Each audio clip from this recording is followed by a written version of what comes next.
himself a double chance to get it by throwing the marker dart near the bed, deliberately.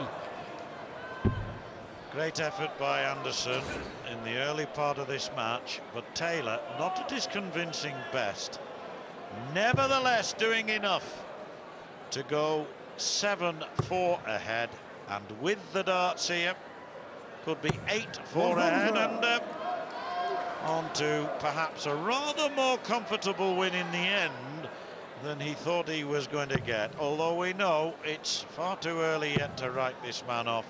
He's one of the greatest scrappers in the game. Absolutely. We know from Taylor's performances in the two Premier Dart Leagues that his overall consistency in that was just on 100. This is not vintage Taylor, it's Grafton Taylor. It's going to be an end average of between 93 and 95. I thought it would be nearer 103, but he's had to scrap. The stacking wasn't working, and thank God for Taylor that Bob's grouping of the darts with good first lies in the 60 has not been spot on. Well, kicked off with a perfect 180, and incidentally Jamie Harvey not here this year for the first time, but he still has his fans around. But started with a 180, Anderson. You don't get a better start than that, and of course it's impossible to maintain that sort of standard, but just lacked that general consistency, particularly after that first session. 83.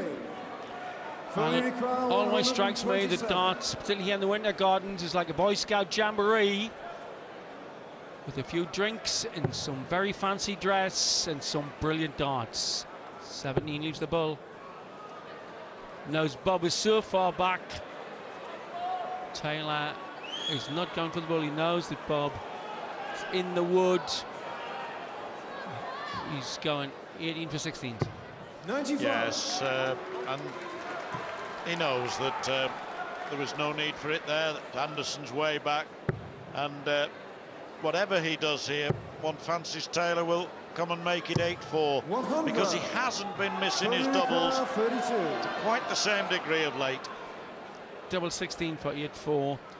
Thinking that Bob's lack of accuracy using the grouping on the 60 was a factor there, and Taylor doing the percentage shot. Taylor now leads only 2 for victory. Yes, Anderson 3-0 up, and just one leg won by Anderson since then, out of 9.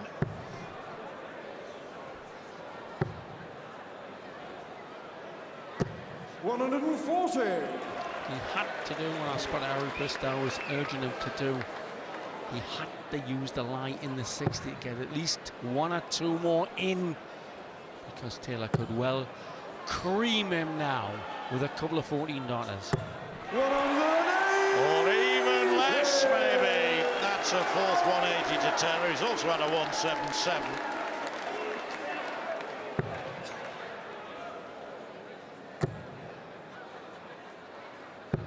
100. You know, if the famous painter Bruegel ever came back, this is something he would paint. The swirling humanity inside the Winter Gardens, fixated on perfect tungsten. 100. And I just have a feeling he might favour Barney or Roland Shelton, Sid.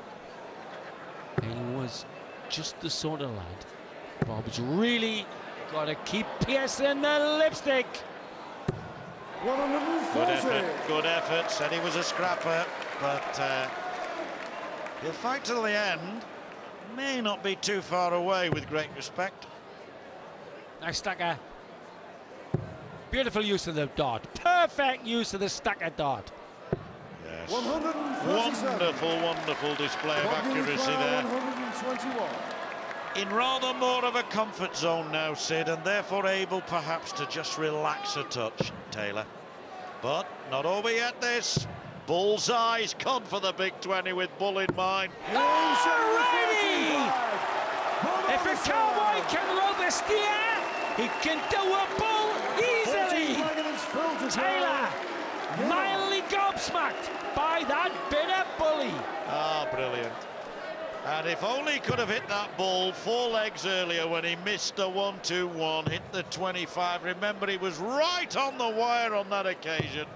Just the wrong side of it. We'd be seeing a different game now. In fact, it'd be 7-6 now if that had happened. But of course, so many ifs and buts in this match and indeed the game in general. 100. That's right, Mrs. Kipling's lad Rudyard with the famous poem if, and it's a word often used in darts, but not for long. Because if is never an excuse with these lot. Oh, has to be. Easier to hit than miss. And as Mr. Kipling might say, exceedingly good darts. You take the cake, you do, John. Taylor's average approaching 100, 97.8. A little bit of desperation coming into Bob's flinging. Yes, a 5th maximum that for Taylor. In fact, he's hit 4 in the last 6 legs. We've seen him do better than that, of course, but he's got his average up against it to 98.06. Now, considering that Taylor hasn't played particularly well, this is where he ghosts in almost on the blind side with 100 average without having seemingly played at that level. Absolutely. 60. Well, that's him. Fully require 81. This is a naff day at the office for Taylor. He's going to end with an average of 100. He wants treble 10. Double 16 to go to the hill. Needs 1 leg. Like we've done it. Well, Anderson's taken out a 1-2-1, but he, of course, cannot take out 2-5-6. We know that. And he's got to leave it handy, just in case he gets another chance at another big finish. Ton 40 will leave 116. 100. Fully require 32. Well, I don't know if Taylor's had the wind up his arms happily with this new shirt, but he's put the wind up his fans, all right. Not vintage till his latter legs. Now he goes to the hill. One more Taylor wants. 15th leg and it's Bob to throw. Game on. Well, it may be this leg, but even if it isn't,